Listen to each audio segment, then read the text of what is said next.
गर्मियों के दिन थे और गर्मियों की छुट्टियां भी चल रही थी। राहुल ज्योति एक शाम दोनों अपने घर के बाहर खेल रहे थे। तभी उनकी मम्मी और राहुल ज्योति जरा इधर आओ जल्दी से। तभी राहुल और ज्योति अपने घर को चले आए। जैसे ही राहुल ज्योति घर के अंदर आए और अपनी मम्मी को मुस्कुराते हुए देखकर, क्या बात है मम्मी, आप इतना मुस्कुरा क्यों रही हो? बात ही कुछ ऐसी है, तुम्हारी नानी का कॉल आया था, आज उन्होंने हमें बुलाया है, कल को हम सब नाना नानी के घर जा रहे हैं। फिर ये सुनकर तो राहुल ज्योति की खुशी आसमान छू गई। चलो पैकिंग शुरू कर देते हैं, नाना नानी के गांव चलते हैं और एंजॉय करते हैं।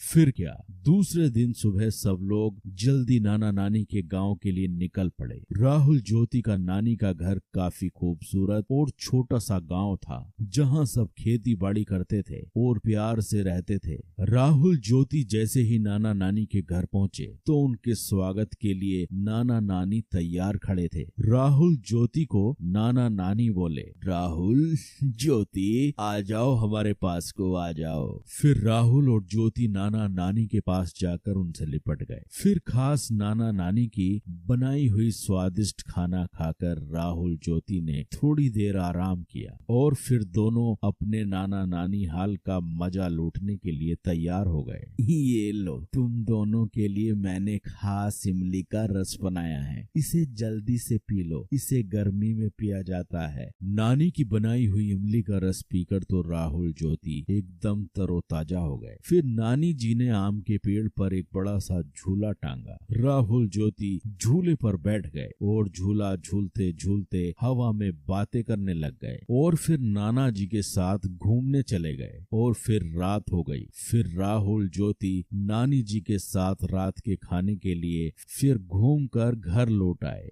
नानी जी, मैं आपके हाथों से खाऊंगा। नानी मुझे भी खिलाओ ना। ये सुनकर नानी जी हंसने लगी। ठीक है, मैं तुम दोनों को अपने हाथों से खिलाती हूँ। फिर क्या, राहुल ज्योति ने नानी के हाथ से पेट भरकर खाना खाया और खाना खाने के बाद सब लोग सोने की तैयारी करने लगे। और फिर राहुल ज्योति को गर्मी महसूस होने लगी।